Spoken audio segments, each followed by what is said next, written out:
রাস্তাতেই ভালো থাকি, মনে হয় ঘরে আছি।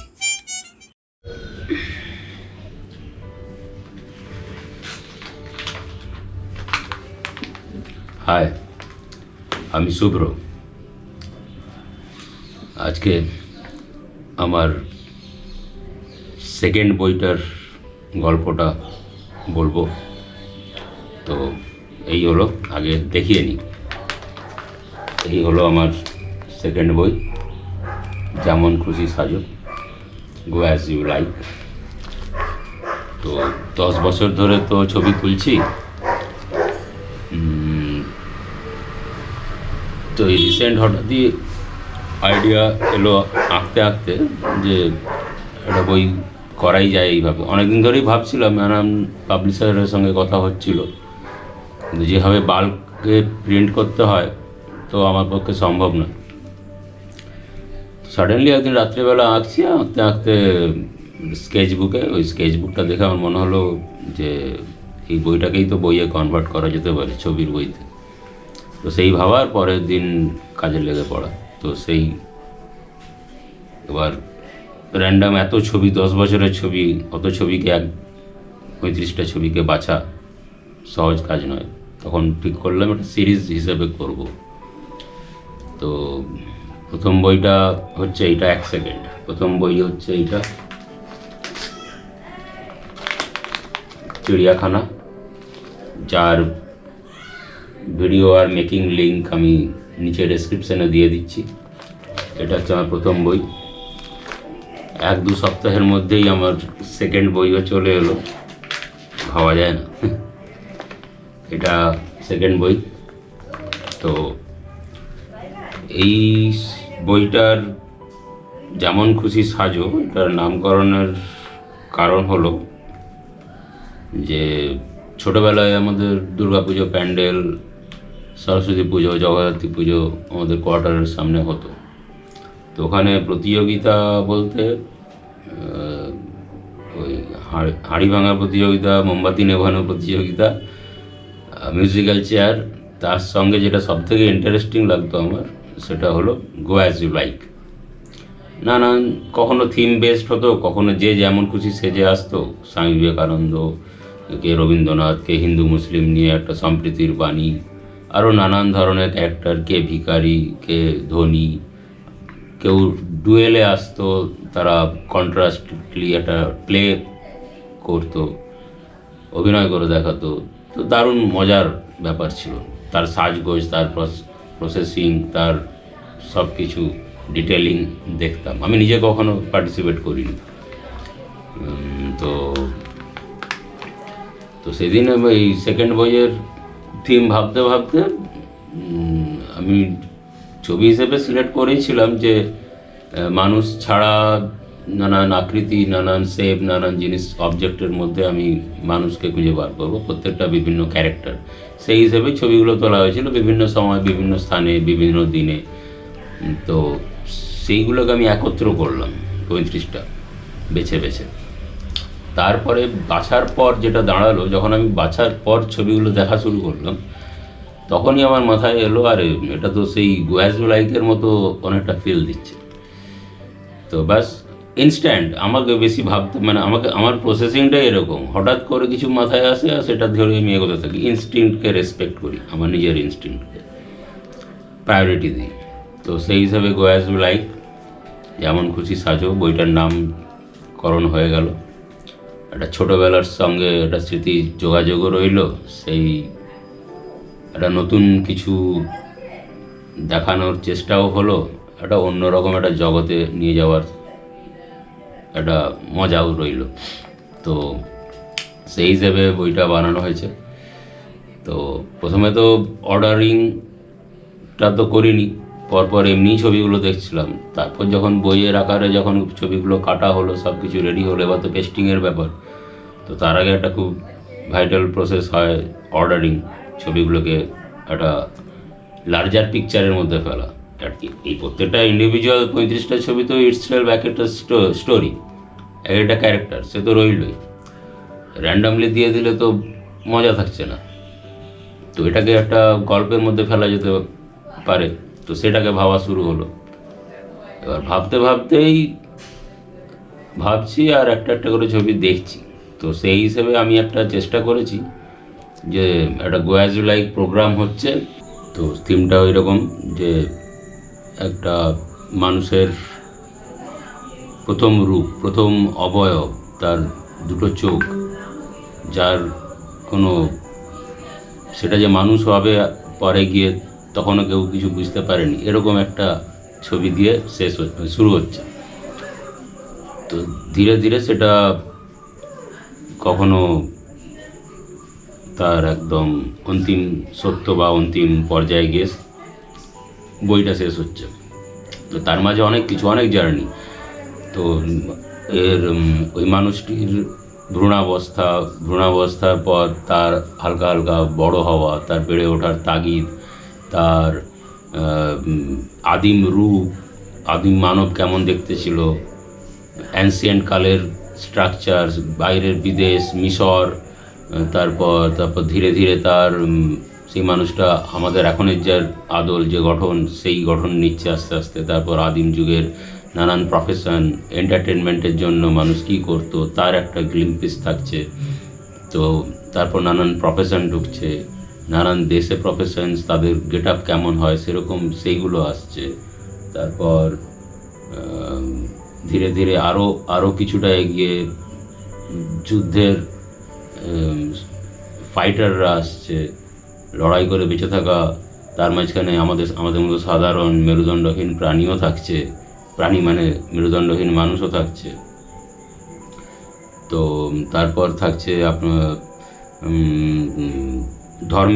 ধর্মের এন্ট্রি হচ্ছে, শুধু নানান ধর্ম, তার আবার নানান সেটস থাকছে, তাদের কস্টিউম, তাদের কালচারাল পোশাক আশাক, সেই সব নিয়ে নানান ক্যারেক্টার উঠে এসেছে। তারপর আবার সিনেমা জগতের মানুষজন আসছে, এন্টারটেনমেন্টটাকে ইনক্লুড করেছে। আমার তো প্রচুর ছবি তো নেই, আর এই থিম বিশেষে আমি ছবি তুলিও নি। এটা 10 বছরের কিছু এই রকম ছবি ছিল, সেগুলোকে যখন আমি কালেক্ট করার পর সেইগুলো দিয়ে যতটা পারা যায় আমি ডিটেলসে কাজ করার চেষ্টা করেছি, একটা গল্প বলার চেষ্টা করেছি। তো ধীরে ধীরে এই গল্পটাই নানান চরিত্রদের মধ্যে দিয়ে মানুষও ইভলভ হচ্ছে, মানুষ এদিক ওদিক বিচরণও করছে, বিভিন্ন এই দেশ ওই দেশ যাচ্ছে। আমি ব্যাপারটাকে একটা সমান একটা পৃথিবী হিসেবে দেখেছি। কেউ ভারত, কেউ মিশর, কেউ চীন, যে যখন খুশি মানে সব জায়গাতেই একসঙ্গে ব্যাপারগুলো ঘটছে, এরকম একটা ফিল আনার চেষ্টা করেছি। তো ধীরে ধীরে এইভাবে গল্প এগিয়েছে, শেষে গিয়ে তার একটা অন্তিম সত্যের দিকে আমরা এগিয়েছি।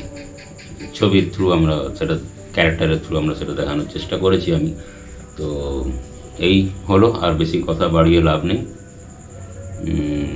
তো আমার প্রথম বইটার লিঙ্ক ডেসক্রিপশানে আছে, বললাম, চিড়িয়াখানা। আর এই বই গো অ্যাজ ইউ লাইক, যেমন খুশি সাজো, এটা আমার সেকেন্ড বই। এর ভিডিও হচ্ছে একটু পরে শুরু হবে, পরপর 35টা ছবি আপনারা দেখতে পাবেন এবং তার পিছনের গল্পগুলোও শুনতে পাবেন, আমি বলবো। তো জানাবেন কেমন লাগলো, পারলে লাইক, কমেন্ট, শেয়ার। তো এই হচ্ছে ব্যাপার। চলুন ভিডিওটা দেখি। নেক্সট।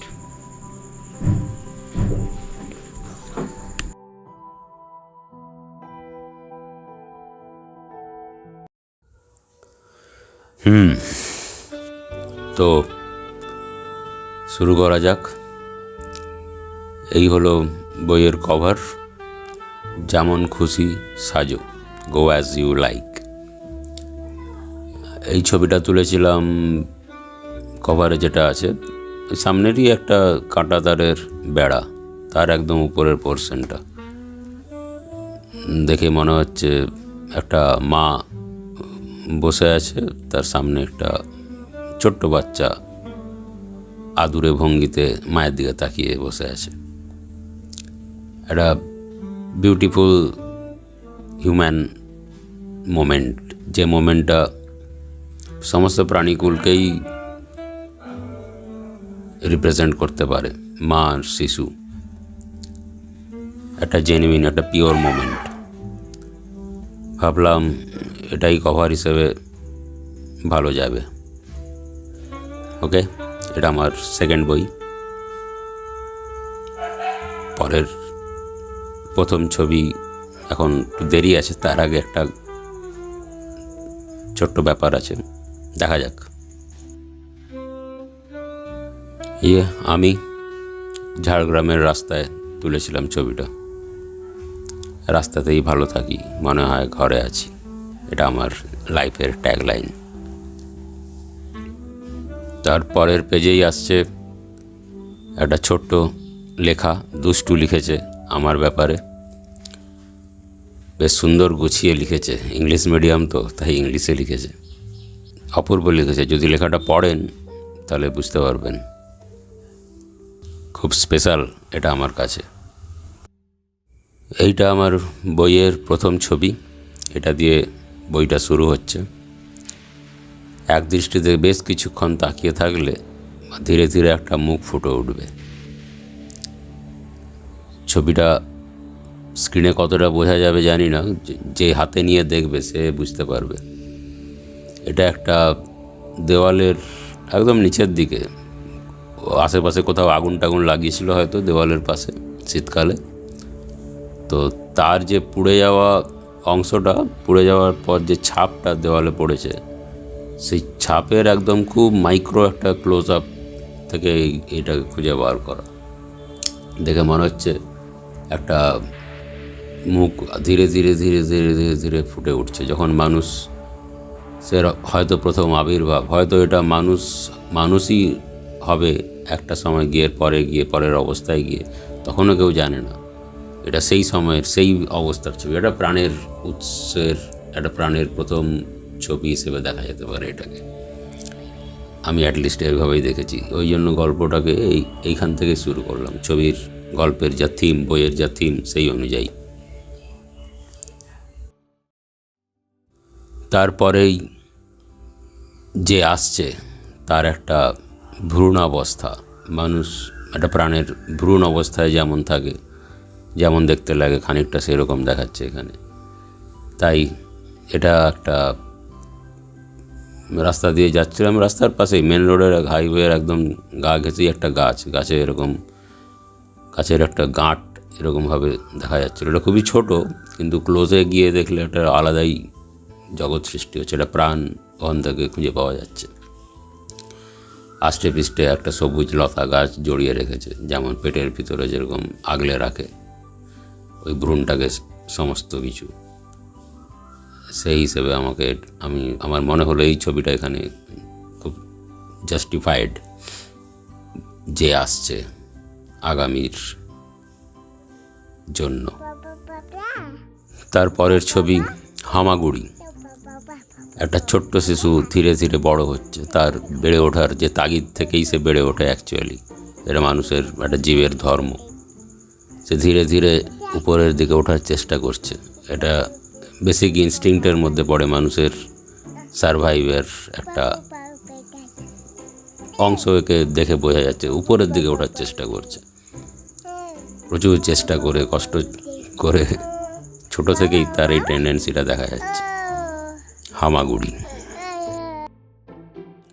তারপরের ছবি সকালের আলোয় একটা ছোট্ট শিশুর মুখ, তার মাথায় একটি ঝুঁটি বাঁধা হয়েছে, ধীরে ধীরে বড় হচ্ছে সে।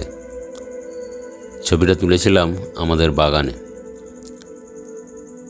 একটা গামছা মেলা ছিল, আর প্রচুর আম গাছ আছে, তো ওই আম গাছের পাতার ফাঁক দিয়ে সূর্যের আলোটা, রোদ্দুরটা এইভাবে গামছায় পড়েছে। আমার হঠাৎই চোখে পড়ে গেছিলো, তুলে রেখেছিলাম। এমনিতেই তো মানুষের মুখ খুঁজে বেড়াই, ওদের সঙ্গেই আমার ওঠা বসা, কথা বলা। আমার ছবিটা, ছায়াটা দেখে একটা শিশুর মুখ মনে হয়েছিল, সূর্যের দিকে তাকিয়ে আছে, তাই ছবিটার নাম অরুণোদয়। এবার তার ধীরে ধীরে মানব আকৃতি ধারণ করছে। একটা প্রাচীন অ্যানসিয়েন্ট মানুষ কেমন দেখতে ছিল, তাকে কেমন দেখতে লাগতো। এবং আমি এবার মিশরের যাওয়ার চেষ্টা করেছি। একটা পিরামিড, মিশরের রাত্রিবেলা পিরামিডটা কেমন লাগে দেখতে, সেখানে একটি আদিম অ্যানসিয়েন্ট মানুষের মুখ নিচু করে বসে আছে। এই ছবিটা অ্যাকচুয়ালি তুলেছিলাম আমি আমাদের বাগান থেকেই। পোস্টের আলোটা ডাইরেক্ট পড়ে আমাদের ওই টিনের শেডে।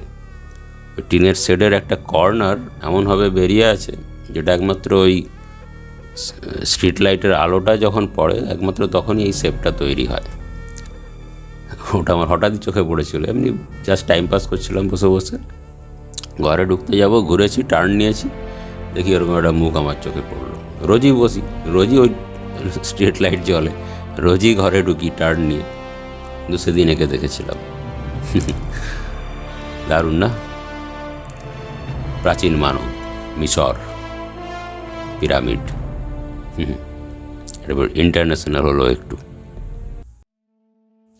প্রাচীন মানব থেকে সময়কাল এগোচ্ছে, এবার মানুষ নিজের এখনকার স্বাভাবিক রূপে আসার সময় চলে এসছে। দেখে মনে হচ্ছে একটা বধূ, বাড়ির বধূ সদ্য স্নান করে বেরিয়েছে, খোপায় সবুজ রঙের একটা গামছা বাঁধা আছে, যেটা আমাদের ঘরে মা দিদিদের দেখা যায় চান করে বেরোনোর পর। ঠিক দেখুন, ঠিক মাথার পিছন দিক থেকে দেখলে মনে হবে ওরকমই লাগে। একটু অ্যাবস্ট্রাক্ট, বাট দারুণ একটা ভিজুয়াল আপিল আছে ছবিটার মধ্যে। এটা আমাদের উঠোনেই তোলা, শীতকালে। তখন সেগুন গাছটা ছিল, সেগুন গাছের পাতাগুলো এরকম পড়ে থাকতো। সেদিনকে ওরকম বাইরে বেরিয়েছি রোদে, উঠোনে বসবো বলে, আর টাইলসের এই হঠাৎই নিচের দিকে তাকিয়ে আমি বেরোই, কিছু পড়ে থাকলে বা কিছু শেপ তৈরি হলে ছবি তুলব এই ভেবেই। সেদিন হঠাৎই এরকম সেগুন গাছের পাতাটা ঠিকঠাক জায়গায় পড়েছিল। আমিও নিজেকে সেট করে ঠিকঠাক কম্পোজিশন করে ছবিটা তুলে ফেললাম। আর হালকা হালকা রোদ্দুরের ছায়াটাও, ছিটেগুলোও এসে পড়েছে, ওটা একটা দারুণ এলিমেন্ট অ্যাড করেছে ছবিতে। চান করে বেরোনোর পর বাইরে গামছা মিলতে গেলে বা কাপড় মিলতে গেলে ঠিক এরকমই রোদ্দুরগুলো এসে পড়ে গায়ে। আমার খুব প্রিয় ছবি এটা। নেক্সট, এই ছবিটা আমার আরেকটা খুব প্রিয় ছবি। এটা ডেসক্রাইব করছে মানুষের মুখের একদম ক্লোজ আপ, ঠোঁট। এবার আমি মানুষের হিউম্যানের সৌন্দর্যটাকে ধরার চেষ্টা করেছি ছোটো ছোটো এলিমেন্টসের মাধ্যমে, যেটা সারা জীবনের জন্যই এটা সৌন্দর্যের প্রতীক। ঠোঁটে তিল। ভালো করে ছবিটা একটু ওপর থেকে দেখলে বোঝা যাবে ওভারঅল, মানে কোনো ডিটেলিংয়ে যাওয়ার দরকার নেই। ওভারঅল যদি দেখা হয় ছবিটাকে, মনে হবে একটা ঠোঁট, দুটো ঠোঁটের মাঝে একটা তার ভাগ, বিভাজিকা, আর তার ওই ফিঙে পাখিটা, সেটা একটা তিলের মতো কাজ করছে, তিলের মতো দেখাচ্ছে। ঠোঁটে তিল শুনলেই একটা দারুণ সৌন্দর্যের একটা ব্যাপার মনের মধ্যে ভেসে ওঠে। এই ছবিটা তুলেছিলাম আমাদেরই আশেপাশে, একটা মফস্বলে, কান্ট্রি সাইডে। এরকম বড় বড় ঘাস জমি আছে, প্রচুর ঘাস, বড় বড় ঘাস হয়ে থাকে। তারই দুটো ঘাসের বনের মাঝের একটা যে গ্যাপ, সেটাকে ওই ঠোঁটের বিভাজিকাটা তৈরি করেছে। আর একটা পিলার, যেটা মানুষ ওই দুদিন পর এই জায়গাটা আর থাকবে না, ওই পিলারটাই তার প্রমাণ, কারণ ওই জায়গাটা কেউ কিনে নিয়েছে। তার উপর একটি ফিঙে পাখি এসে বসে আছে, যেখানে হয়তো একটি গাছ ছিল কখনো, সেটাকেই হয়তো সে মনে করছে। এইভাবে অনেক কিছু দেখা যেতে পারে ছবিটার মধ্যে। তো আমি একটা ক্যারেক্টারের খুব ডিটেলিংয়ে গিয়ে দেখলাম তার ঠোঁটটা, তার ঠোঁটের একটা তিল ছোট্ট। দারুণ না? এটা আমার খুব প্রিয় ছবি। নেক্সট, এর পরের ছবি সৌন্দর্যের আরেকটু ডিটেলিং। নাভি। এটাও মানুষের সৌন্দর্যকে ডেসক্রাইব করে অনেক সময়, মোস্ট অফ দ্য টাইম। তো সেটাও দেখানোর চেষ্টা করলাম। এগুলোকে তো অস্বীকার করা যায় না, আর প্রকৃতির মধ্যেই এগুলো সব ছড়িয়ে ছিটিয়ে আছে। তো একটা ক্যারেক্টারের মধ্যে থেকে আমি এটাকে ডিটেলিংয়ে খুঁজে বার করার চেষ্টা করলাম, দেখানোর চেষ্টা করলাম। তো এটা তোলা হয়েছিল কলকাতা যাওয়ার পথে, সাঁতরাগাছির কাছে একটা ট্রাফিক জ্যামে দাঁড়িয়েছি। পাশেই একটা গাছ আছে, ওই গাছের মধ্যে এরকম একটি শেপ দেখা গিয়েছিল। বেশ সুন্দর একটা দারুণ লাগছিল দেখতে, তুলে ফেললাম। সেটাই এই বইয়ে জায়গা পেয়ে গেল, এই গোয়াজুলা এক্সওয়ে জায়গা পেয়ে গেল। দারুণ না? নেক্সট, এটা আর একটা ক্যারেক্টার, ভারতের পুরনো দিনের এক গ্রাম্য এক মহিলা মাথায় করে কিছু একটা নিয়ে যাচ্ছে, তাদের ট্রেডিশনাল পোশাক পরে, তার ট্রেডিশনাল অঙ্গভঙ্গি, ট্রেডিশনাল বডি ল্যাঙ্গুয়েজ, ট্রেডিশনাল, দেখেই বোঝা যাচ্ছে যে একদম প্রপার ইন্ডিয়ান। এগুলো দেখা যাবে অনেকটা ইউপি, রাজস্থান, গুজরাট এইসব জায়গার মহিলাদের এইভাবে দেখতে পাওয়া যায়, সাধারণ মহিলাদের আজও দেখা যায়। আস্তে আস্তে মানুষ উন্নতির দিকে এগোচ্ছে, তাদের আধুনিকতার দিকে এগোচ্ছে। আমি এই ছবিটার নাম রেখেছি গেঁয়ো, আজকের হিসেবে। এটা খুব ভালো, প্রিয় ছবি আমার। এই ছবিটা তোলা একদম ঘরের সামনেই, হুইল চেয়ার নিয়ে ঘুরছি আর নিচের দিকে তাকিয়ে তাকিয়ে যাচ্ছি। টুকরো টাকরা কাপড়, ছোটো কাগজের টুকরো, ছোটো বিড়ির টুকরো, পাতা, মরা পাতা, সদ্য পড়ে যাওয়া পাতা, এইসব আমি খুঁজে বেড়াই। সেরকমই একটা বস্তার ছেঁড়া অংশ এরকম পড়েছিল, ছোট্ট টুকরো, তার মধ্যেই এনাকে খুঁজে পাওয়া যায়। দারুণ না? নেক্সট, এই ছবিটা একজন নর্তকীকে রিপ্রেজেন্ট করছে। সেই সময়ের প্রাচীন যুগের এন্টারটেনমেন্ট হয়তো এইগুলোই ছিল, ডান্স, নৃত্য। আমরা ইতিহাস বইতে টুকটাক পড়েছি, দেখেও মনে হচ্ছে যেন সেই সময়েরই কোনো স্কাল্পচার, একটা নারী মূর্তি, তার ডান্সিং মোডে আছে। ভেঙে গেছে অর্ধেক, আর কিছুটা দেখা যাচ্ছে, তার ভঙ্গিমাটা পরিষ্কার বোঝা যাচ্ছে, তার ফিগার, তার হাতের অঙ্গভঙ্গি, প্রপার প্রফেশনাল ডান্সার, দেখেই বোঝা যাচ্ছে।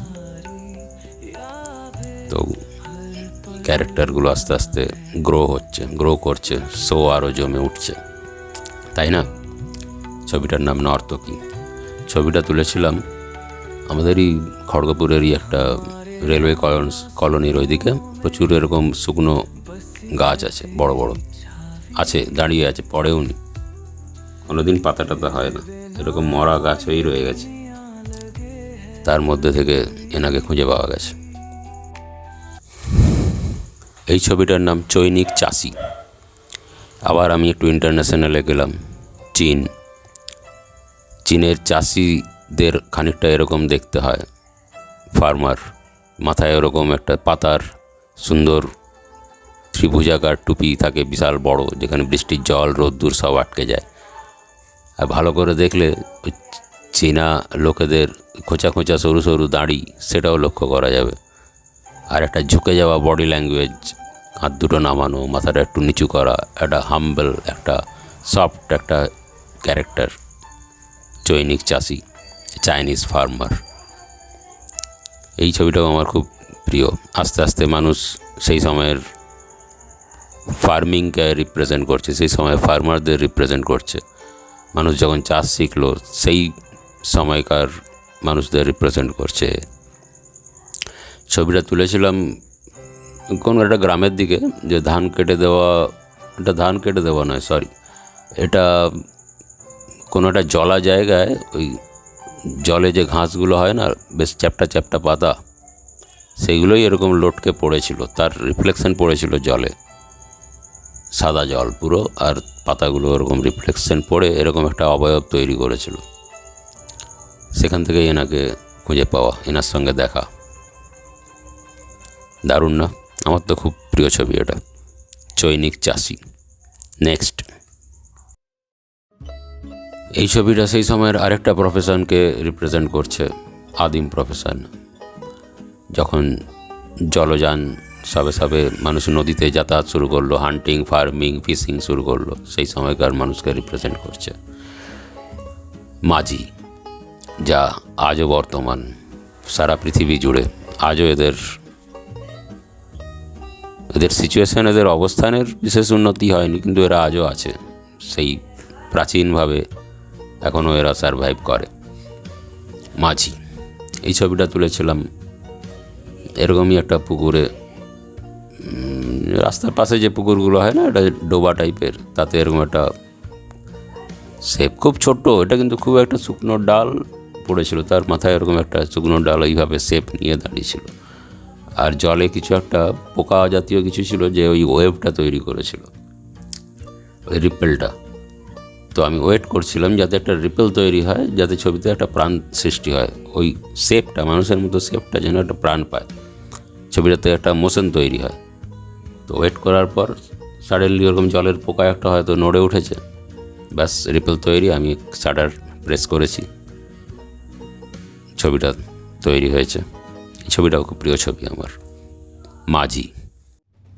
এই ছবিটা আর একটা আদিম পেশা, আদিম জনজাতি, আদিম এলাকা পৃথিবীর, যা আজও একই রকমই রয়ে গেছে, বা হয়তো আরও খারাপ হয়েছে অবস্থা, সিচুয়েশান, তাদেরকে রিপ্রেজেন্ট করছে।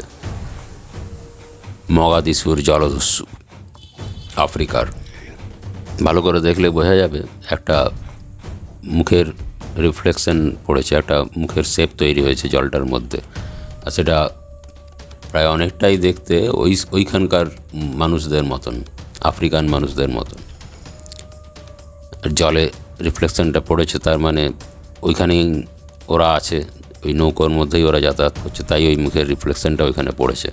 আর যে হলদেটে, কমলা হলদেটে যে রঙটা তৈরি হয়েছে, এই রঙটা ওদের সঙ্গে খুব ভালো যায়, ওদের ওখানকার ফ্লেভারের সঙ্গে, তাই এই নামটা আমার সঙ্গে সঙ্গে মনে এসেছিলো ছবিটা তোলার পরই।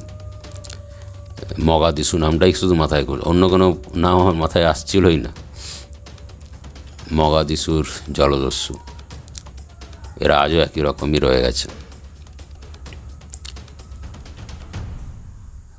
গল্প খুব ভালো, শো খুব ভালো জমে উঠছে। কিন্তু নেক্সট আবার বাংলায় ফিরে এলাম, প্রাচীন বাংলা, যা এরা আজও আছে, এদের অবস্থান তাদের সংখ্যায় অনেক কমে গেছে। সেই সময় এদের অনেক প্রচার ছিল, অনেক নাম ছিল শিল্প সংস্কৃতি জায়গায়। তো এর নাম রেখেছি খ্যাপা বাউল, যে বাউল সম্প্রদায়কে রিপ্রেজেন্ট করছে। এই বাউলের যে শেপটা, বাউলের যে ভঙ্গিমাটা, এটা অনেকটা রবীন্দ্রনাথের একটা ছবি, মানে রবীন্দ্রনাথের আঁকা নয়, অন্য খুব সম্ভবত গগন ঠাকুরের আঁকা রবীন্দ্রনাথের ছবি। রবীন্দ্রনাথকে এইভাবে দেখেছিলেন উনি, এরকম একতারা হাতে নিয়ে এরকম করে বাউলদের মতো নাচছেন, একটা আলখাল্লা টাইপের, জব্বা টাইপের ড্রেস পরে, পোশাক পরে। আমার দেখে তাই মনে হচ্ছে বারবার ছবিটা দেখে। আর পাশ দিয়ে একটা পাখি উড়ে যাচ্ছে। এবার আরও একটু ধাপে গিয়ে এবার আমি ইউরোপ কান্ট্রির দিকে গেলাম। একটা কমিক্স, তখন কমিক্সের আবির্ভাব হয়ে গেছে, সাহিত্যের আবির্ভাব হয়েছে, মানে আমি সাহিত্যের ইন্ট্রোডিউস করছি গল্পে, শোতে। তদন্তে শার্লক, ভালো করে দেখলে বোঝা যাবে একটা মুখ অবয়ব ঝুঁকে আছে, ঝুঁকে নিচের দিকে কিছু দেখছে, আর মুখে একটা পাইপ, আর চোখে একটা সানগ্লাস, আর সামনে যে ফিতেটা আছে সেটা স্পষ্ট, সেটা মার্ডার সাইট বা ক্রাইম সাইটের ব্যারিকেডের মতো দেখাচ্ছে অনেকটা। ওপাশে গিয়ে শার্লক তদন্ত করছে। দারুণ না? এই ছবিটা তুলেছি খড়গপুরেরই একটা জায়গায়, ওই যেখানে এই খ্যাপা, বাউল, নর্তকী এইসব ছবিকে তোলা হয়েছিল, কারণ ওখানে প্রচুর প্রাচীন গাছ আছে, প্রচুর শেপ তৈরি হয় ওখানে। তো ওখানেই এনার সঙ্গে দেখা, ওখানেই তুলেছিলাম। এটাও আমার খুব মজার লাগে ছবিটা দেখতে, তদন্তে শার্লক। নেক্সট গল্পের শোয়ের মাঝামাঝি পৌঁছে গেছি। এবার একটু ডার্ক কিছু ক্যারেক্টার আসতে পারে, যেমন ইন্ট্রোডিউস করি জোকার, একটা ডার্ক ব্যাকগ্রাউন্ডে একটা ব্রাইট রেড কালারের একটা অবয়ব,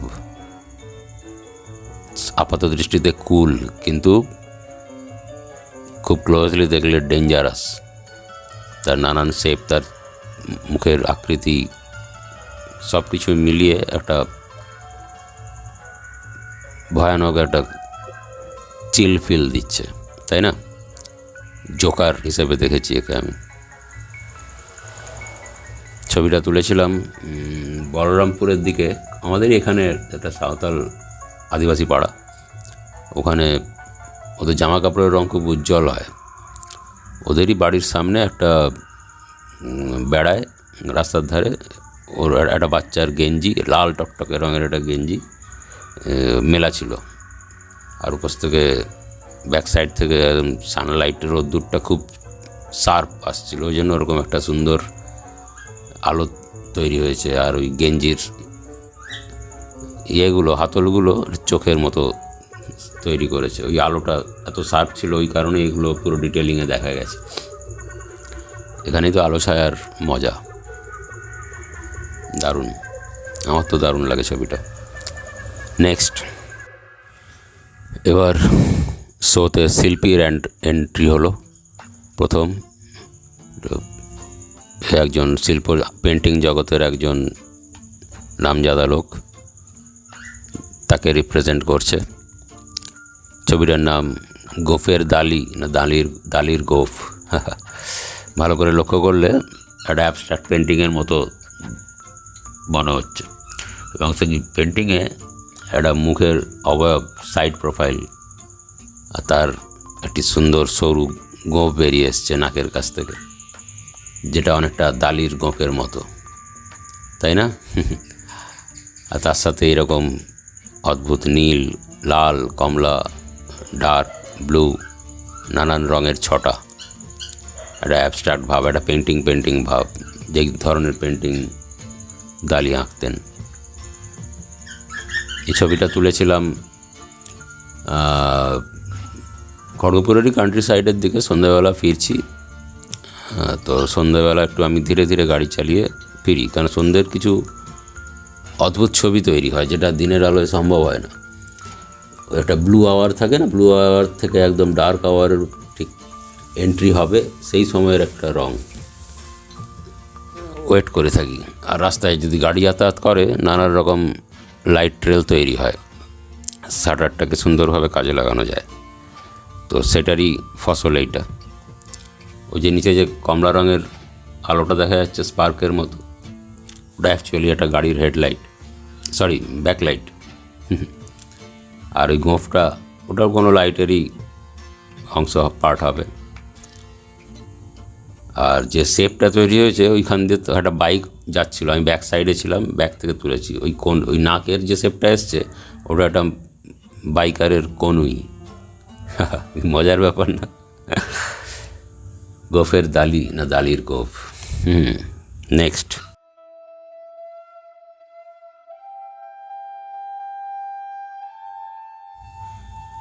এই ছবিটার নাম দিয়েছি হুয়েন সাং।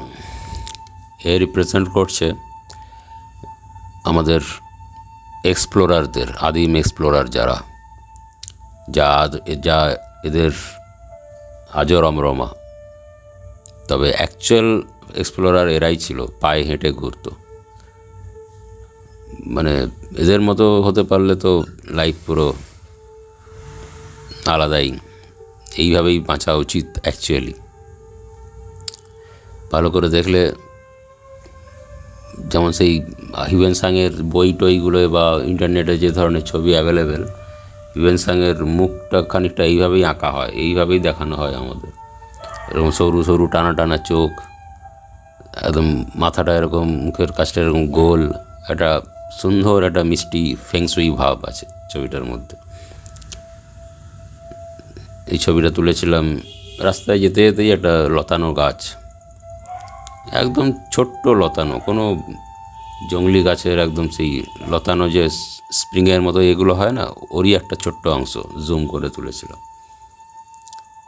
সেখান থেকে এনার সঙ্গে দেখা, হিউয়েন সাং। খুব প্রিয় ছবি, ছবিটা মন ভালো করে দেয় তাকালে। নেক্সট, পরের ছবি চ্যাপলিন। এটা আমার ভীষণ প্রিয় ছবি। এ ইন্ট্রোডিউস করছে all time greatest film actor, নির্বাক সিনেমার জগৎ, চ্যাপলিন। আমি একে গুরু মানি। এই ছবিটা তুলেছি রাস্তায় যেতে যেতে। একটা তারে, ইলেকট্রিক তারে দুটো কাক বসেছিল এবং একটা কাক উড়ে এসে তারে বসতে যাচ্ছিল, সেই মোমেন্টে তোলা। এবার তুলে তো নিলাম, সিম্পল একটা দুটো কাক বসে আছে আর একটা কাক উড়ে আসছে। হঠাৎ সাডেনলি কি মনে হলো, আমি ছবিটাকে পুরোপুরি ভার্টিক্যালি ঘুরিয়ে দিলাম, উল্টো করে দিলাম। তখনই ম্যাজিকটা তৈরি হলো। ওই তারটা হয়ে গেল চ্যাপলিনের স্টিক, আর বসে থাকা কাক দুটো হয়ে গেল চোখ, আর উড়ে আসা কাকটা হয়ে গেল চ্যাপলিনের গোঁফ। আর কি চাই? ম্যাজিক তৈরি হলো। এবার সিনেমা তৈরি হবে। দারুণ। এই প্রসেসগুলোই মজার। কী ছবি হচ্ছে না হচ্ছে, কার ভালো লাগছে না লাগছে, সেসব পরের কথা। এই যে প্রসেসটা, সব কিছু ডিটেলিংয়ে যে স্টেপ বাই স্টেপ ছোটো ছোটো যে প্রসেস, স্টেপ বাই স্টেপ এগিয়ে যে একটা জায়গায় পৌঁছানো হয়, এই ছবির এই জিনিস প্রসেসিং কন্টিনিউ চলবে। এ হয়তো আরও অনেক জায়গায় পৌঁছাবে, আর অনেক কিছু এর মধ্যে থেকে বেরোতে পারে, হু নোজ। গল্পে শোতে সিনেমার এন্ট্রি হলো, চ্যাপলিন। নেক্সট, এই ছবিটা একটা কমেডিয়ানের, একটা ফানি ক্যারেক্টারকে রিপ্রেজেন্ট করছে। তার ফেসে প্রচুর স্কার, দুটো চোখ আছে, একটা চোখ সোজা, একটা চোখ একটু বাঁকিয়ে রেখেছে, আর জিভ বার করে ভ্যাংচাচ্ছে। থাকে না কিছু মানুষ, কিছু ক্যারেক্টার এরকমই, যাদের কোনো কিছুতে কিছু যায় আসে না, লাইফটাকে জাস্ট উড়িয়ে দেয় এইভাবেই, জিভ দেখিয়ে, চোখ মেরে। এই ছবিটার নাম ভেংচি, পাতি বাংলায় ভেংচি। নেক্সট, এইবার গল্পে দেবদেবীর অ্যাঙ্গেল এন্ট্রি নিচ্ছে। সমাজে তো এরাও এসেছিল, মানুষই এদের তৈরি করেছে। কিছু কিছু মানুষের মধ্যেও তো এদের দেখা যায়। তো এ রিপ্রেজেন্ট করছে কালীকে। ভালো করে দেখলে বোঝা যাবে, দুটো টানা টানা চোখ, নাক, জিভ বার করে আছে। অ্যাবস্ট্রাক্ট, বাট ভালো করে দেখলে, এক দৃষ্টিতে তাকিয়ে থাকলে ফিলটা আসছে। আমার ভালো লাগে ছবিটা। ছবিটা তুলেছিলাম ওরকমই সন্ধ্যের দিকে, যখন আলো খুব পড়ে এসছে, সিলিউটগুলো খুব ভালো দেখা যায় যেই টাইমটায়। সেরকমই একটা গাছের, লতানো গাছ থেকে এই ছবিটা তোলা। নেক্সট, এর পরের ছবিটা হলো সুফি ফারিস্তা। একটা সুফিদের রিপ্রেজেন্ট করছে। এটাও একটা ধর্মের অ্যাঙ্গেল, একটু সফট। এরা গান বাজনা, কোমল ধর্মীয় নীতি নিয়ে এরা চলে, নিজেদের মধ্যেই থাকে। তো এই সুফি কালচারকে রিপ্রেজেন্ট করছে। এটাও একটা ধর্মেরই পার্ট বলা যেতে পারে, ধর্মের অ্যাঙ্গেল থেকে। ওই ধর্মীয় অনুষ্ঠান এইসব মুসলিমদেরই বোধ হয়, আমি ঠিক জানা নেই। তো এদের আমি ডান্স দেখেছি সিনেমাতে, ছবি দেখেছি অনেক। সেই ছবি ভিজুয়ালসগুলোই ছবিটা দেখে আমার মনে হয়েছিল। তো এই ক্যারেক্টারটাকে এখানে আনা খুব দরকার ছিল। এই ছবিটা তুলেছি, আমাদের বাড়ির সামনেই একটা ফাঁকা জায়গা আছে, তারা ওই রেলিং দিয়ে ঘিরে রেখেছে। তার যে পিলারে একটা যে বেড়াটা লাগানো আছে পিলারের সাথে, সেটা ওই পিলার থেকে বেড়াটা ছেড়ে গেছে, ওই রেলিংটা। তো সেই রেলিংটাকে পিলারের সঙ্গে বেঁধে রাখার জন্য এরকম একটা কাপড় দিয়ে বেঁধে রেখেছিল। এবার যথারীতি আমি তো সব খুঁটিনাটি দেখে দেখে যাচ্ছি, খুব ছোটো একটা কাপড়ের টুকরো, নোংরা। তো যেতে যেতে দেখতে পেয়েছি, আর এনাকে খুঁজে পেয়েছি, এনার সঙ্গে দেখা হলো, স্টে করলাম, দেখলাম, ছবি তুললাম। আজও হয়তো আছে কাপড়টা। সুফি ফারিস্তা। নেক্সট, এই ছবিটা শয়তানকে রিপ্রেজেন্ট করছে। সুফির পরেই শয়তান, একটা ডার্ক প্লেস। এদেরও তো চর্চা হয়, আজও হয়, আদিমকালেও হতো, মধ্যযুগেও হতো, আজও হয়। শয়তান ভালো করে দেখলে, খুব ডিটেলে কাছে গিয়ে দেখলে এদের যে ডার্কনেস, এদের যে ক্রুয়েলটিটা এদের চোখে, মুখের শেপে, পোশাকের রঙে ফুটে উঠবে। এই ছবিটা তুলেছিলাম একদম ঘরেই, লাল মেঝে আর তার কালো বর্ডার, সেখানে কিছু জল পড়েছিল, সেই জলের মধ্যেই এনার সঙ্গে দেখা, যেখানে আমি অনেক ছবি খুঁজে পেয়েছি এর আগে, তেমনি এই শয়তানকেও খুঁজে পেয়েছি। শয়তান। চলো নেক্সট, এর পরের ছবি হচ্ছে ভক্ত। আজকের যুগের, আজকের সময়ের ভারতের জন্য উপযোগী ছবি। ভাঙা ভাঙা দাঁত,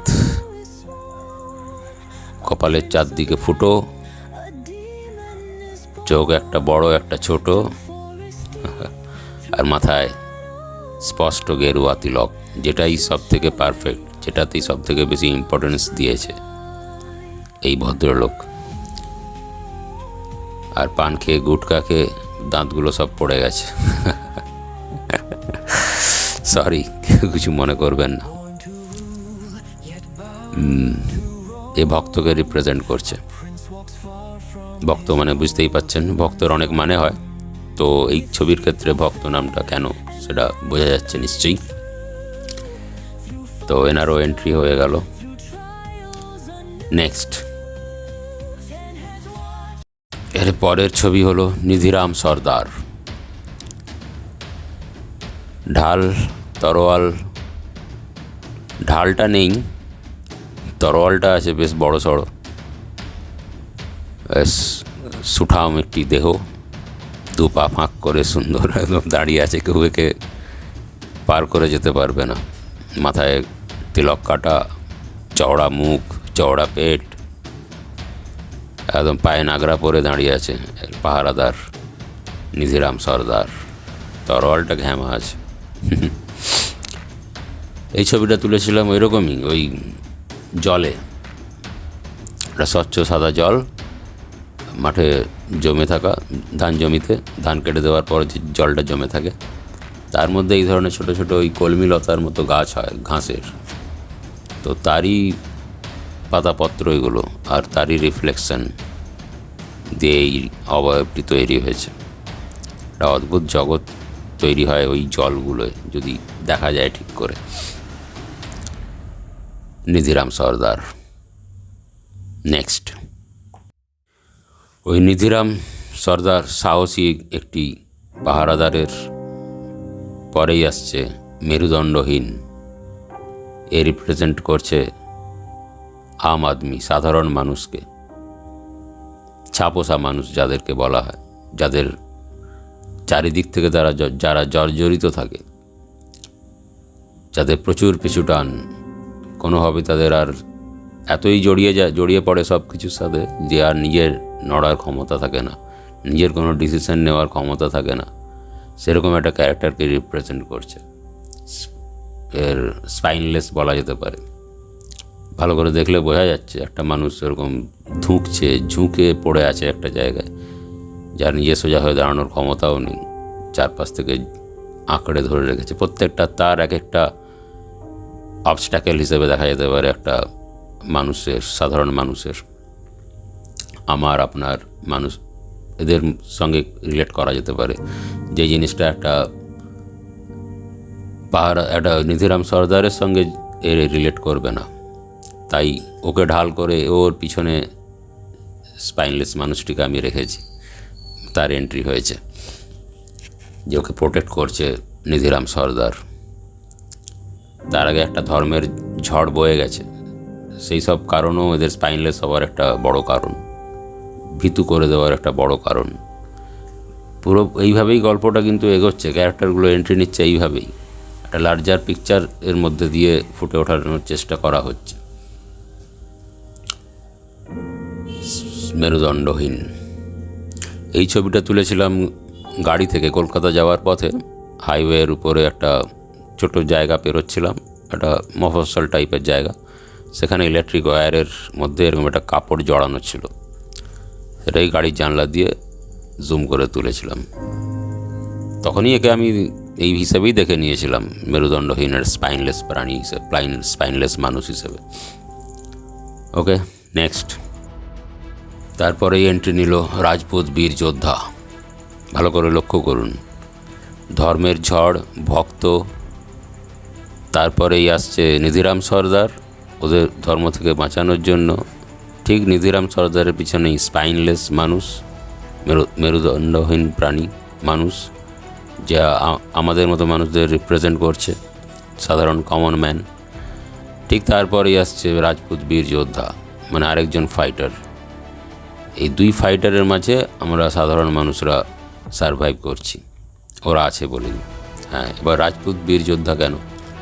একটা লেজেন্ড গল্প আছে রাজপুতদের, যে মহারানা প্রতাপের সময়কারই বোধহয় এক সেনাপতি লড়াই করতে গিয়ে তার গলা কেটে দিয়েছিল। সে এতটাই লড়াকু ছিল, এতটাই বীর ছিল, সে গলা কেটে দেওয়ার পরও সেই অবস্থাতেও তলোয়ার চালিয়ে যাচ্ছে। এটা একটা সিনেমাতে আমি এই ভিজুয়ালটা দেখেও ছিলাম, ছবিটা তোলার সময় থেকেই ওই ভিজুয়ালটাই আমার মাথায় ছিল, তাই ওকে ওর এখানে এন্ট্রি নেওয়া অবধারিত ছিল। রাজপুত বীর যোদ্ধা। নেক্সট, এর পরের ছবি দুঃখ বিলাসী, স্যাডিস্ট, যে সবসময় দুঃখ পেতেই ভালোবাসে। এই ধর্ম, এই সাহসিকতা, মেরুদণ্ডহীন মানুষ, এদেরকে সবাইকে ছাপিয়ে যায় এই দুঃখবিলাসী মানুষ। এরা আরও গায়ে গুজরা হয়, এরা সবসময় দুঃখ পেতে ভালোবাসে। দেখুন চোখ দুটো দেখুন, সবসময় কাঁদছে, কেঁদে কেঁদে চোখ দুটো লম্বা হয়ে গেছে। আর এত মানে কন্টিনিউ চোখের জল পড়ে যাওয়ার ফলে কি হয়েছে, গালে জলের দাগ পার্মানেন্ট হয়ে গেছে, তাই না? আর মুখে চোখে একদম দাগে ভর্তি। মানে এর থেকে দুঃখী মানুষ হয়তো পৃথিবীতে আর নেই। এ দুঃখ পেতে হয়তো ভালোই বাসে, এরকম একটা ব্যাপার। দুঃখ বিলাসী। নেক্সট, এরপরে এন্ট্রি নিচ্ছে যারা শুধু দিয়েই গেল। মানে কিছু মানুষ থাকে দাতা হয়, শুধু দিয়েই যায়, সেরকমই একটা এক্সপ্রেশন আমি খুঁজে পেলাম এই আকৃতিটা, এই শেপটার মধ্যে দিয়ে। এবার একটা আরেকটা দিকও আছে, আমি এই মুখটা খুঁজে পেয়েছিলাম একটা গাছের খাঁজের মধ্যে। একটা গাছকে আমরা কীভাবে দেখি, একটা গাছের কাজ কি, একটা গাছ শুধু দিয়েই যায়। আমরা যেটা বর্জন করি সেটাও ও গ্রহণ করে নেয়, বদলে শুধু দিয়েই যায়। ফল দেয়, ছায়া দেয়, অক্সিজেন দেয়, আরও যা যা দেওয়ার সব দেয়। এখন বলতে গেলে টাইম কুলোবে না। তো সেরকমই একটা ক্যারেক্টারকে রিপ্রেজেন্ট করছে, যে এদেরকে আমরা আশেপাশে আমাদের বাড়িতেও দেখতে পাই, বাবাকে দেখতে পাই, মাকে দেখতে পাই। এই ধরনের ক্যারেক্টার আমাদের আশেপাশেই ঘোরাঘুরি করে। সেরকমই একটা ক্যারেক্টারকে রিপ্রেজেন্ট করছে যারা শুধু দিয়েই গেল। এই ছবিটা একটা পেঁপে গাছের গুঁড়ি খুব সম্ভবত রাস্তা দিয়ে যেতে যেতে চোখে পড়েছিল। নেক্সট, এবার এন্ট্রি নিচ্ছে আরেকটি দুঃখী মানুষ, বা এখানে একটা লাইফ লেসন। এবার গল্পে এবার শোতে এন্ট্রি নিচ্ছে এরকম কিছু ফিলোসফিক্যাল ক্যারেক্টার, যারা এই লম্বা সময় পেরিয়ে তাদের অনেক উপলব্ধি তারা অর্জন করেছে, তাই দিয়ে কিছু বলতে চাইছে, সেরকমই একটা ক্যারেক্টার। তো ছবিটা বোঝাচ্ছে, ক্যারেক্টারটা বোঝাচ্ছে যে কেঁদো না, তোমার চোখের জল অন্যের কাছে সিঁড়ি হিসেবে দেখা দিতে পারে। এর মানে হলো যে তুমি কাঁদছো, সেটাই শেষ কথা নয়, এটাতে এখানেই শেষ হয়ে যাচ্ছে না। বা তুমি কাঁদলে সেটা তোমার দুর্বল সময় অন্য কেউ ওই তোমার ওই চোখের জলটাকে সিঁড়ি হিসেবে ব্যবহার করে তোমার মনের ভিতরে ঢুকে যাওয়ার সম্ভাবনা প্রবল থাকে। তো কাজেই কেঁদো না, আখেরে লাভ কিছু হবে না। হ্যাঁ, মেন্টাল একটু স্ট্রেস হয়তো কমতে পারে, কিন্তু তার আরও উপায় আছে কাঁদা ছাড়াও। একা কাঁদতে পারো, চোখে জল আসতেই পারে, কিন্তু তাও যে কাঁদছে সে নিজের উপলব্ধি থেকেই বলছে, কারণ তার কান্নার কারণটাই হয়তো ওই চোখের জলের থ্রু কেউ ওর মনের গভীরে ঢুকে পড়েছিল। ও এখন হয়তো ভাবে না কাঁদলেই ভালো হতো, নিজের দুঃখটা না দেখালেই ভালো হতো। অপব্যবহার করলো, তার ইমোশনের সঙ্গে খেললো, এই সম্ভাবনাগুলো অনেক বেড়ে যায়। এটা হয়ে থাকে, আমাদের সবার জীবনেই এটা হয়ে থাকে, কিন্তু শুরুতে তো আমরা বুঝি না, এটা অভিজ্ঞতা দিয়েই রিয়েলাইজ করি। এই চরিত্রটা সেই আমাদের মতন একটা ক্যারেক্টারকেই রিপ্রেজেন্ট করছে। একটা লাইফের একটা স্টেপে গিয়ে মানুষের এই রিয়েলাইজেশনগুলো হয়, তাকেই রিপ্রেজেন্ট করছে। বেসিক্যালি বয়স হচ্ছে। এই ছবিটা আমার খুব প্রিয় ছবি। নেক্সট, তারপরে যার এন্ট্রি হচ্ছে একটি অবসরপ্রাপ্ত মানুষ, একটি অবসরপ্রাপ্ত জীবন। এর আরেক নাম অবসাদগ্রস্ত জীবন।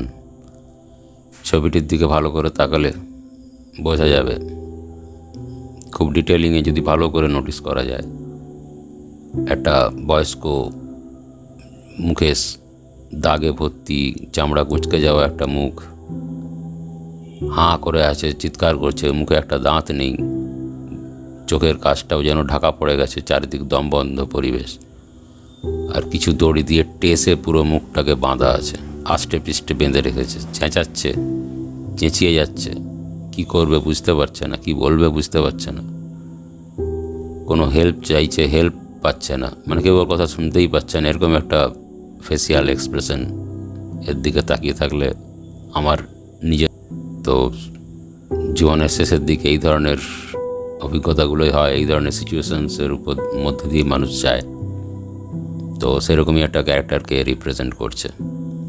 ছবিটা তুলেছিলাম গ্রামের দিকেরই একটা মাটির বাড়ি, তাকে এরকম তিরপল দিয়ে প্যাকিং দিয়ে রাখা হয়েছে, আর তার মাঝখানে একটু কেটে দিয়ে যাতে হাওয়া বাতাস আসতে পারে সেই জানলাটা রাখা হয়েছে, আর ভিতরে মাটি ক্ষয়ে যাওয়া খড়ের বাঁধুনিটা দেখা যাচ্ছে, যেটা আমি এখানে চোখের উপরের ভুরুর সঙ্গে কম্পেয়ার করেছি। এর মনে হচ্ছে আমার খুব ছবিটার দিকে তাকালে একটা ফিল হয় ভিতরে। এনিওয়ে, নেক্সট, এর পরের চরিত্র একটি পরিশ্রান্ত, সারাদিন খেটে খুঁটে অক্লান্ত পরিশ্রম করে নিজের জন্য হয়তো 10 মিনিট 5 মিনিটের একটা অবসর, দিনের শেষে সূর্য ডুবলে যেরকম একটা ক্লান্তি দূর হয়, মনে হয় প্রচণ্ড ক্লান্ত থাকে শরীর, কিন্তু তাও যেন একটা শান্তি আসে, ওরকম একটা সিচুয়েশান বাড়ির মহিলাদের সঙ্গেই এটাকে কম্পেয়ার করা যেতে পারে, যারা কাজ করে বাড়িতে। একটা ডার্ক গ্রে কালারের স্কাই, আর মাথায় একটা লাল হাফ একটু আধো ঘামে মুছে যাওয়া বড় টিপ, সিঁদুরের টিপ, আর চুলগুলো আলু থালু হয়ে উড়ে যাচ্ছে হাওয়ায়, বিকেলের হাওয়ায়, সন্ধ্যের হাওয়ায়। সেটা সূর্যের ওই শেষ আলোটা পড়ে সেই চুলের মধ্যে একটা লাল আভা তৈরি হয়েছে, একটা অপরূপ মায়াবী মুখ, একটা মায়াবী সময়, একটা মায়াবী ফিলিং, যেটা আমাদের মা মাসিদের দিনের শেষের ঘরমাক্ত শ্রান্ত মুখটা দেখলে মনে হয় গল্পের খুব ভারী হয়ে আসছে। এই ছবিটা তুলেছিলাম বলরামপুরের দিকেই, গাড়ি নিয়ে ছবি তুলে ফেরার সময় এরকম সন্ধ্যা আকাশে এই দৃশ্যটা দেখা গেছিলো, তুলে নিয়েছিলাম। এর বেশি কিছু বিহাইন্ড দ্য স্টোরি নেই, জাস্ট এ সিন, তার সঙ্গে এই গল্প আমি যেভাবে দেখেছি। এটা আমার খুব ভালো লাগে ছবিটা। আলু থালু ছবিটার নাম, খুব কমন, খুব সাধারণ বাড়ির একটা শব্দ। ওকে, নেক্সট। সো প্রায় শেষের দিকে, মানুষ, সব চরিত্র, একটা জীবন প্রায় শেষের মুখে এসে পৌঁছেছে। তন্দ্রাচ্ছন্ন নিদ্রা দেবী ছবিটার নাম। একটা মানুষ, আমি একে ওমেন, একটা নারী হিসেবেই পুরো একটা সৃষ্টিকে দেখানোর চেষ্টা করেছি। শুয়ে আছে, হয়তো শেষ নিঃশ্বাস ত্যাগ করবে, এরপর তার ফুরিয়ে এসছে সারা জীবন যে এত, সেই জন্মের সময় থেকে বেড়ে ওঠার তাগিদ, নানান রকম সিচুয়েশান, নানা রকম ফেজ, নানান এন্টারটেন, যৌবন, সৌন্দর্য, সব কিছু পেরিয়ে পেরিয়ে পেরিয়ে পেরিয়ে একটা জায়গায় তো এসে শেষ হয়, দিয়ে আবার শুরু হয়। ওরই শেষের দিকেই প্রায় আমরা এসে গেছি, সেরকম একটা ক্যারেক্টারকে রিপ্রেজেন্ট করছে তন্দ্রাচ্ছন্ন নিদ্রা দেবী। অদ্ভুত লাগছে না? ছবিটা তুলেও ছিলাম একটা অদ্ভুত সময়, ওই সন্ধ্যের একটা শান্ত নিরিবিলি একটা জায়গা, যেখানে মানে কি বলবো, এই ধরনের ছবিকেই যেন ওই সিচুয়েশানটা, ওই সময়টা ডেসক্রাইব করছিল। একটা বিশাল বড় একটা গাছের মধ্যে আরও নানান লতানো গাছে ভর্তি হয়ে এরকম একটা প্রকাণ্ড জিনিস তৈরি করেছিল সে। তার উপরে যে খোঁচাগুলো, একটা দুটো করে পাখি এসে বসে আছে, ছোট ছোট প্রাণী, তারা এই বড় সৃষ্টিকে ঘিরেই তারাও বেঁচে আছে। চলো নেক্সট। এরপরের ক্যারেক্টার এক বয়স্ক বৃদ্ধ মানুষ, যে এখনো বেঁচে আছে। সে করজোড় করে, মাথা নিচু করে, এত বিশাল হওয়া সত্ত্বেও ওই নিদ্রা দেবীকে, প্রকৃতিকে, ওই সৃষ্টিকে মাথা ঝুঁকিয়ে প্রণাম করছে। এই ছবিটার দ্বারা একটা হাম্বলনেস, একটা রেসপেক্ট, একটা একে অপরের প্রতি সম্মান প্রদান, একটা হিউম্যান বিইং, একটা মানুষের স্বাভাবিক নেচার, একটা সফটনেস, সব কিছুকে ডেসক্রাইব করছে এই ক্যারেক্টারটা, যেটা আমাদের মধ্যে সবারই থাকা উচিত শেষ অবধি।